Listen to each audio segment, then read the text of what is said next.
السلام عليكم، ازيكم عاملين ايه؟ يا رب تكونوا بخير. ربنا يسعد اي حد ويحط لي لايك ويفرح قلبه كل اللي يتمناه. فيديو جديد النهارده، يلا نصلي على الحبيب قلبنا يطيب. اللهم صل وسلم وبارك على نبينا محمد عليه افضل الصلاه والسلام. طبعا ما ننساش ندعي الاهل في فلسطين، ربنا يثبت خطاهم وينصرهم ويرحم موتاهم ويشفي مصابهم، اللهم امين يا رب العالمين. وان شاء الله نصر ربنا قريب باذن الله. ان شاء الله باذن الله ربنا ينصرهم.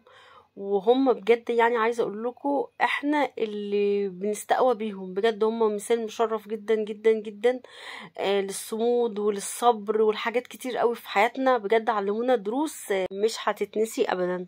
ربنا ينصرهم نصرا عزيزا. طبعا انتوا شايفين الجو العام عامل ازاي، والدنيا يعني مش متظبطه، تحس ان الجو كله كده كئيب ومكتئب، وعارفين بقى كمان مع الدراسه فكله جاي مع بعضه. الحمد لله طبعا على كل حال، الحمد لله رب العالمين. انتوا وحشتوني جدا جدا، حبيت اشارك معاكم الفيديو النهارده لان بجد انتوا وحشتوني، وحشتني جدا كومنتاتكم. ربنا يخليكم ليا يا رب، ما تحرمش منكم ابدا ابدا. الناس اللي بتكتب لي دايما اطلعي اعملي معانا فيديو قصير كده بس طمنين عليكي، ربنا يخليكم يا رب. والناس اللي سالتني عن احمد، الحمد لله بقى احسن، الحمد لله رب العالمين. ربنا يعين كل واحد على حاله يا رب. يعني مش عايزه والله اشغلكم اكتر من كده، كتر الف خيركم، ميرسي جدا على دعواتكم الحلوه، تنكم طيبين يا رب، وربنا يديمكم نعمه في حياتي. النهارده طبعا الحد، بصوا كانت لوجي كده جت من المدرسه. عايزه اقول لكم الشنطه الصغيره دي خلاص بقت ايه، ما بتاخدهاش خالص خالص خالص. خدت الشنطه بتاعت بوسي بتاعت تانية اعدادي. انتوا عارفين بوسي ما بتروحش يعني المدرسه كل يوم لانها اعداديه، بتروح بس مره في الاسبوع او مرتين. فهي بصوا خدت الشنطه بتاعتها اهي. وبوسي عندها شنطه تانية سودا، بتاخد فيها حاجات بسيطه يعني فايلات وكده، تشات بسيطه، مش زي لوجي اللي في كي جي 1 بتاخد حاجات اكتر من بوسي. والله زي ما بقول لكم كده، يعني الشنطه دي بتاعت تانية اعدادي يا دوبك واخده حاجتها. ما اعرفش ازاي انا جبت لها الشنطه الصغيره دي، مش عارفه يعني دي شنطه بتاعت حضانه. يلا الحمد لله بقى. هي اوقات كتير قوي بتحط فيها الحاجات بتاعتها وهي رايحه عند ماما، فقلت كده هي فرحانه بيها بس عشان جديده، وبعد كده تطلع يعني صاحب نصيبها. لان هي صغيره جدا على الادوات اللي هي بتاخدها والسكتشات وكراسات التلوين والرسم والصلصال. مش بيبقى في المدرسه، لا بيخلوه معاهم، والحاجات بتاعت التقطيع والحاجات دي. فعايزه شنطه يعني كده ايه ملو هدومها، فخلاص بقى مش مشكله يعني. الحمد لله ان لو كده كنت هنزل اجيب لها واحده، بس قلت بما ان بوسي مش بتروح بالشنطه دي على طول، فقلت خلاص. يعني عايزه اقول لكم ده شكل البيت بعد يوم السبت. اشمعنى السبت؟ عشان انا يوم الجمعه والسبت ما عنديش دروس، فبوسي بتقعد تذاكر وترجع على كل الاسبوع اللي فات، وخصوصا لو احنا ما بنخرجش. يعني الجمعه دي ما خرجناش، فهي راحت قعدت، يعني ما رحناش عند حد ولا تزاورنا ولا خرجنا. فهي قعدت بقى ايه تذاكر وتلم المنهج بقى، عاشت وخدت راحتها وفرشت الكتب بتاعتها وكل حاجه. يا بنتي دي في حاجات كتير قوي شيلتها، يا بنتي شيلي الحاجه. طيب يا ماما ماشي، هرجع على الحته دي. لا خلي الكتب ده قدامي عشان انا هنسى، مش عارفه ايه. فبصوا يعني ايه، في الاخر شالت الحاجات اللي تقدر تشيلها، وكان عندها درس زي ما انتم شايفين كده، وراحت بالسلامه. يا رب يطمنا عليهم بالخير يا رب، ولادنا جميعا يا رب. فقالت لي بقى خلاص يا ماما بما انك بقى بتروقي وكده، فشيلي لي حاجتي بالمره. يعني هي بجد شالت حاجات كتير قوي الصراحه. فقلت خلاص بقى بما ان ده احنا يعني يعتبر انا بالنسبه لي اخر الاسبوع المفروض اعمل كده يوم السبت، بس كان في حاجات بتراجع عليها وكده، فما نفعش ان انا اشيل الحاجات. فشلت السجاده بقى وشلت المفرش وشلت كل حاجه كده، ان انا احس بقى ان احنا اول الاسبوع. بالنسبه لي اول الاسبوع يوم الاحد احس بقى ايه الشقه ايه اتنضفت. الجزء اللي هو التاني اللي هو الصالون والانتريه نضاف، ما فيهمش اي حاجه اول باول. هنا بس عشان بوسي كانت زي ما انا قلت لكم بتذاكر، وكمان دخلت الباب وكده. فطبعا ولاد نازلين دروس، جايين من دروس رايحين المدارس، طبعا بياخدوا شوزات من الجزامة عزكم الله. فكل ده طبعا بيترتب عليه ان الارض تبقى كلها تراب وكلها فرافيت. ولو طبعا قاعدين هنا بيذاكروا مش قادره اقول لهم حاجه طبعا، يعني مش قادره بجد، يعني اللي هو ايه انا ساكته يعني. عارفين طب انت ساكته ليه؟ عشان اللي بيشوف بلوه الناس بتهون عليه بلوته بجد، يعني عايزه اقول لكم كده. فالله المستعان، يعني الله المستعان. طبعا كل حاجه للصبر حدود، بس اهو الحمد لله. الواحد مش عارفين الواحد بس ايه مش عايز يكبر المواضيع، يعني مادام خلاص بيلاقوا حته يذاكروا فيها، الدنيا عندي متدربكه ومش باخد راحتي، وفي حاجات كتير قوي ببقى عايزه اعملها، وحاجات كتير عايزه اقول لكم كيس في كل حته والكلام ده كله اللي انتوا عارفينه. بس يعني ايه، التمس لاخيك 70 عذرا، يعني مش هتكلم دلوقتي، يعني انا مش هتكلم دلوقتي، الله المستعان. بس بقى فما بقدرش اقول عموما يعني للولاد حاجه لما عايزين يذاكروا مثلا على الترابيزه، عايزين يقعدوا براحتهم، مش فخلاص بسيبهم بقى يعملوا، اقول خلاص هم اهم حاجه ان هم عندي يذاكروا ويبقوا يعني قاعدين مرتاحين نفسيا. بس هنا كانت بوسي قبل ما بتنزل الدرس كانت بتقول يا ماما يعني ما اجرب ان انا احط الطاوله بتاعه السفره بالعرض كده عشان توسع المكان بتاع الانتريه. فقلت لها، فانا كنت بجربها وانا بمسحها كده، لقيتها بجد عريضه جدا وواكله المكان، يعني واكله المكان كده، الدخله اللي عند المطبخ والطرقه بتاعه الحمام وبتاعه اوضه النوم هتبقى صعبه جدا. فهي ان شاء الله لما ابقى اقصرها، يعني لو عملت فيها تعديل قصرتها او صغرتها، ممكن بقى ان شاء الله احطها بالعرض يعني، فالله المستعان يعني. فهو الصراحه الشغل اللي هو العموله ده بيبقى حلو وكل حاجه، بس طبعا بياخد وقت كتير جدا جدا، عايز حد فايق ورايق وحد ما وراهوش حاجة. يعني عارفين ان هو مثلا ممكن استغنى عن السفرة شوية، لكن اوضة زي بتاعة الولاد، اوضة نوم طبعا دي حاجة اساسية في البيت، بتبقى شايلة حاجات كتير قوي تحت السرير وفي الدواليب، وطبعا مراتب وحاجات كتير جدا وفرش وكوفرتات وبطاطين والحفة، وطبعا يعني دولاب الولاد بحط فيه حاجات زيادة، فوط وحاجات كده ومفارش. فبصراحة الدنيا صعبة، لكن تهيألي السفرة هتبقى يعني بتبقى اسهل شوية. الله المستعان. هي بقى جت الظروف كده ان انا اعمل الاوضه بتاعتي الاول عشان افرحها واشجعها على المذاكره، وكمان هي كانت نفسها من زمان قوي، فجت كده يعني. كل طبعا تأخيرة فيها خيرة، والحمد لله زي ما انا قلت لكم الواحد يعني احسن من غيره بكتير، ويعني لسه الحمد لله عندي طاقة، يعني عندي طاقة ان انا استحمل واصبر الولاد يعني لغاية دلوقتي.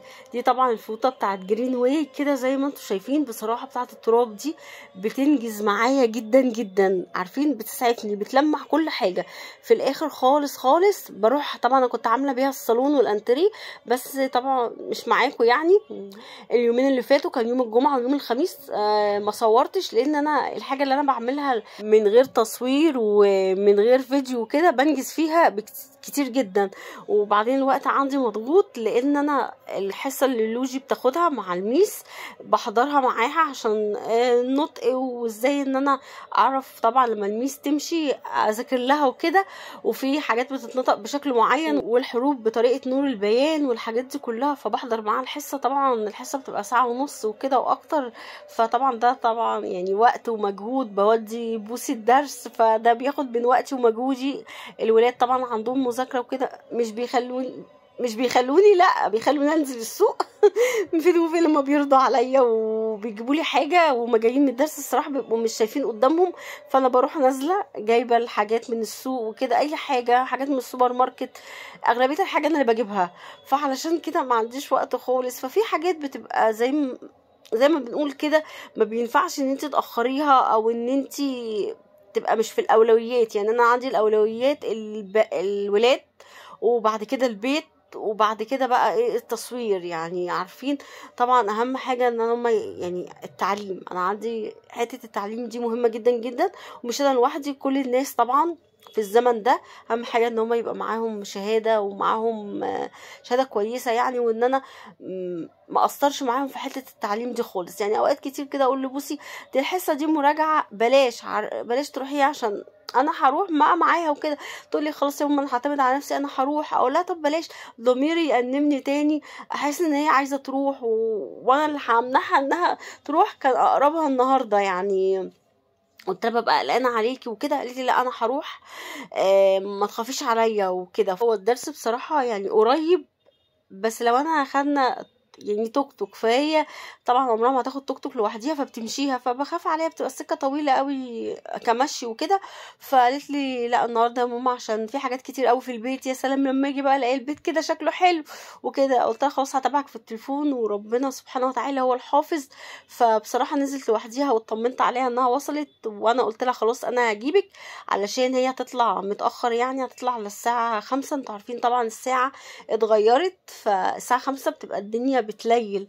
فقلت لها خلاص انا حاجه هجيبك. قالت لي لا بلاش عشان هي شايفاني اصلا مهبطه اليومين دول، طبعا الجو حر وكده، ما اعرفش جاي لي هبوط بقى لي يومين عندي كده بهبط، وجو حر جدا جدا، ما اعرفش بقى من الحر ولا انا في حاجه مش متظبطه في جسمي، على طول مهبطه. وعايزه اقول لكم يعني بتحر وكميه ميه رهيبه قوي، ببقى حرانه جدا جدا جدا وحرقانه جدا جدا، ما اعرفش بيبقى فيه ايه، وحاسه ان انا مهبطه ودايخه والدنيا مش متظبطه معايا. قلت لها لا ان شاء الله انا النهارده احسن الحمد لله. فقلت لها هبقى اجيلك يعني، وكمان عايزه حاجات للبيت، فقلت لها هنبقى هنجيب حاجات واحنا جايين للبيت، فكده كده هنزل عشان اجيب حاجات للبيت عشان اقنعها، يعني هي بتبقى ايه خايفه عليا وكانت مش عايزه تروح الدرس بسببي. بس الحمد لله انها راحت، وانا كانت ضميري هيأنبني برضو ان هي عايزه تروح تحضر.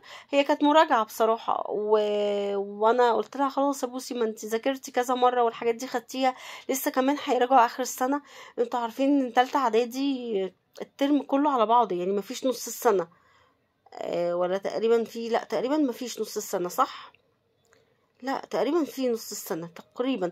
احنا على ايامنا ما كانش فيه امتحانات نص السنة، لا بس بصي عندها امتحانات نص السنة تقريبا. لكن على ايامنا احنا كنا بناخد تالتة اعدادي كلها على بعض، الترم بيبقى كبير قوي قوي، عاملين زي الثانوي العام دلوقتي، فكان صعب. بس تقريبا لا ما دام عندهم كده مراجعة وكده ان الامور اختلطت على بعضيها كلها على بعضيها.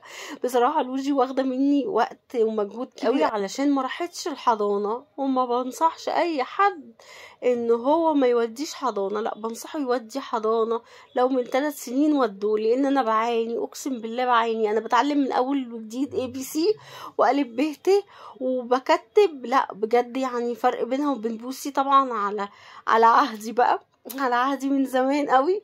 من كنت بذاكر لبوسي كان عندها 4 سنين وهي دلوقتي عندها 15 سنة، فبصوا اللي هو 11 سنة فرق. فانا بصوا دماغي بص واحد بيكبر وذاكرته بتقل، يعني واحد عنده زهايمر. بص انا عندي زهايمر، يعني مش عارفه بصي عندها امتحانات نص السنه ولا لا.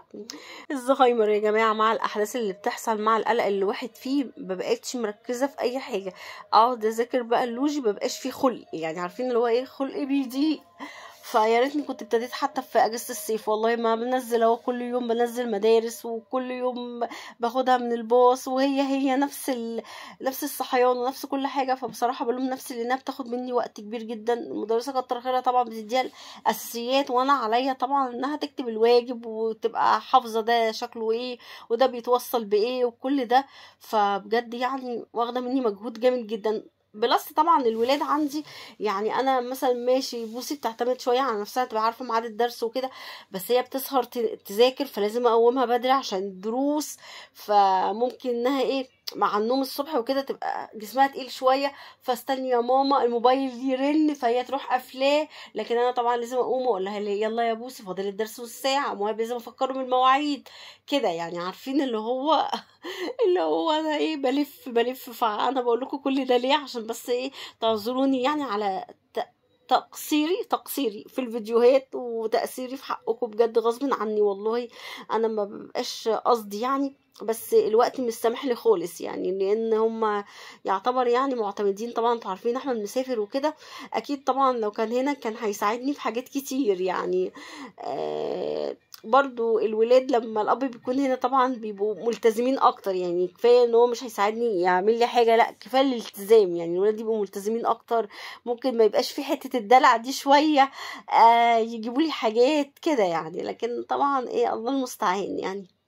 فالحمد لله على كل حال. انا خلصت طبعا بره كده الريسبشن بما اني عملت السفرة دي اللي كانت فعلا عايزة تتعمل، وكل ده انا عاملة يعتبر على الهادي يعني. لسه بقى طبعا لما تيجي الأوضة عايزة طبعا عاملة اقول لكم كل شوية بصبر نفسي يا جماعة، والله بصبر نفسي.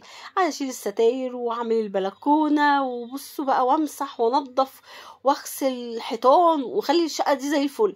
بس بعمل على الهادي لان كل ده هيتعمل من اول وجديد، زي ما انا قلت لكم حاجة تتعلق شنيور هيلتي النجف، كل ده طبعا هيبقى تراب وكده، فمش قادرة اعمل يعني عارفين براحتي. فبعمل بقى ايه الحاجات اليومية، يعني ان البيت يبقى ظاهريا نضيف الى حد ما، بس لسه ما بدأتش يعني التنظيف العميق. الله المستعان، تيجي بس الأوضة على خير كده ان شاء الله، ونعمل بقى الحاجات اللي انا نفسي اعملها ان شاء الله باذن الله، كله بالصبر. انا طبعا نزلت جبت بوسي من الدرس وجبت الحاجات اللي انا كنت عايزاها، وكما توقعت بوسي هبطت شويه. فبصوا كنت جايبه عصير سانتوب بحبه جدا بالبرتقال، كنت بحب اللي هو مش بحب، كنت بلاقي الصغير فلقيت اللتر بقى فجبته بقى. يعني عايزه اقول لكم بجد بيعمل انتعاش فظيع جدا. انا هنا رحت ادور على ايه، رحت ادور على النضاره عشان انا كنت عايزه اشوف الحاجات دي فيها مقاطعه ولا لا. يعني انا حاولت على قد ما اقدر يعني، طبعا شفت الحاجات اللي هي مكتوب عليها مقاطعه وكده فتجنبتها يعني. فبص انا جبت المناديل دي فاميليا مكتوب عليها العاشر من رمضان، فتقريبا شركة مصرية. يعني هو لو في حاجة بقى من مقاطعة قولوا لي، يعني ده عايزة اقول لكم يعني ايه اقل حاجة الواحد يعملها لاخواتنا في فلسطين. وجبت سانتوب ده مكتوب عليه ان هو سعودي، فاميليا دي مكتوب عليها من بغداد، والله مكتوب عليها العراق. ايوه العراق. ودي اللي هي الاندومي، طبعا انتوا عارفين العيال عندي مدمنين اندومي، فلو في المقاطعة عادي هم مش فارق معاهم يعني. بس هم قالوا لي يا ماما ما احنا مش عارفين هو في المقاطعة ولا لا. فانا جبت لهم لغايه ما انتوا بقى تبقوا عارفين حاجات زياده بيقولوا لي عليها. يعني دولفين، جبت تونه دولفين دي. وجبت كمان عايزه اقول لكم رز الساعه، ده رز مصري اكيد، وده كنت جايبه بنادول معايا عشان الصداع. وجبت كتاكيتو، طبعا كتاكيتو عايزه اقول لكم انا بحبه من قبل المقاطعه او من المقاطعه، يعني كتاكيتو ده العشق من وانا صغيره. فجبت كتاكيتو وجبت لمبوده. وطبعا يعني انا عايزه اقول لكم انا عندي نسكافيه كده كده، بس بقى ما رضيتش يعني فاضل حبه، فجبت قهوه ابو عوف حلو جدا جدا، يعني احمد بيشكر لي فيها قوي. فبجد كنت شربتها مره بره عجبتني جدا جدا. فجبت اللي هي الوسط ساده، مش بحب اللي هي محوجه، يعني مش بحب الحبان ولا المستكه، بحبها الساده عشان لما بعملها باللبن بيبقى طعمها حلو. وجبت بقول لكم بسكوت لمبوده بقى عشان ندي اللوجي وهي رايحه المدرسه، طبعا اسبوع كده المدرسه. وكنت بجيب اوقات كتير قوي تايد او برسيل، فجبت اوكسي، يعني بقالي كتير قوي ما جبتش الاوكسي. وجبت كمان هنا كلوريكس، انا مش عارفه بقى الكلوريكس ده برضو مصري ولا مستورد. انا كنت حطيت المشيه بتاعه المطبخ فقلت اغسلها يعني كده، اجرب اغسلها في الغساله. ففي ناس كتير قوي قالت لي يعني اغسليها في الغساله تبقى سهله جدا جدا، فهي بصراحه كانت مبقعه كذا بقعه. فقبل ما انا نزلت يعني وقفت الغساله، وبعد كده حطيت بصوا شويه كلوريكس كده الوان، فقلت عشان يعني ايه تنضف. هوريها لكم بقى الفيديو الجاي لو فعلا يعني اتغسلت في الغساله وبقت زي الفل، هوريها لكم يعني النتيجه عامله ازاي. ده بقول لكم الاوكسي كان عليه عرض حلو جدا جدا، عامل تقريبا 6 كيلو 200 مش عارفه 20 او 240 حاجه زي كده. بس بقى وجبت ايه تاني، وجبت كمان زعتر من عند ابو عوف، وجبت كمان فلفل اسود، وجبت كمون. يعني جبت شويه حاجات، بحب اجيب حاجه دلوقتي بالاسبوع عشان مش بقدر اشيل. وجبت مناديل وايبس دي، ده من عند اوكازيون، عايزه اقول لكم سوبر ماركت يعني اوكازيون ده، بس هايبر يعني كبير، مش سوبر ماركت، هو سوبر ماركت كبير شويه. فكان عنده عرض على المناديل الوايبس دي، عاملين ال500 تقريبا، عاملين 60 جنيه. فحلوة جدا جدا، بستخدمها طبعا في حاجات كتير قوي قوي، بتسعف معايا بصراحة. خصوصا بقى في الكباس بتاعة الكهرباء، وكمان اعزكم الله في شوزات الولاد لو عايزين بقى مستعجلين عايزين يمسحوها اللي هي الجلد وكده، بتبقى سهلة جدا جدا. طبعا لو انا خرجت برضو بالولاد وكده، ما فيش خروج قوي في المدارس، بس هي بتنفعني بصراحة، العلبة بتقعد عندي كتير جدا جدا. كمان جبت مكرونات، عايزه اقول لكم انا جبت الصراحه مكرونه ايطاليانو وروجينا، لو في حاجه في المقاطعه قولوا لي، لان كنت بجيب الملكه خلاص يعني بقت تعجن جدا جدا. بجيب حوا بقت ممرره، حتى صاحبتي توته برضو قالت لي انها بتجيبها بتبقى طعمها ممرر جدا جدا حوا، وكمان بتعجن، يعني بتعجن في المرتين الاخرى اللي انا جبتهم. ده لسه بتتسلق، وعايزه اقول لكم الميه كلها بقت منشيه، بقت فظيعه جدا. فانا جبت دي اغلى شويه، بس قلت الواحد ياكل يعني حاجه طعمها حلو. بس بقى دي الحاجات اللي انا جبتها النهارده، وجبت كمان بقسماط وجبت فيجيتار. دي حاجات الاسبوع. طبعا انا جايبه رز بالزياده ومكرونه بالزياده، جايبه اللي هو الاوكسي طبعا بالزياده مش بتاع الاسبوع بس. فمثلا ان شاء الله باذن الله الاسبوع الجاي جبت مناديل فاميليا برضو. الاسبوع الجاي بقى ممكن اجيب حاجات تانية، يعني مش رز ومكرونه كده عندي بالزياده طبعا والاوكسي، ممكن اجيب حاجات تانية تكون ناقصاني، صلصه، زيت، سمنه كده يعني. يا رب الفيديو النهارده بقى يكون عجبكم، وانتوا حشتوني جدا جدا. مستنيه تعليقاتكم الحلوه، ربنا ما يحرمني منكم يا رب، وينصر اهل فلسطين، اللهم امين يا رب العالمين. ما ننساهمش من دعواتنا. ما تنسيش بقى بلايك وشير، كومنت حلو منكم بتسعدوني جدا جدا. بحبكم في الله، والسلام عليكم ورحمه الله وبركاته. اشوفكم على خير فيديو جديد، مع السلامه.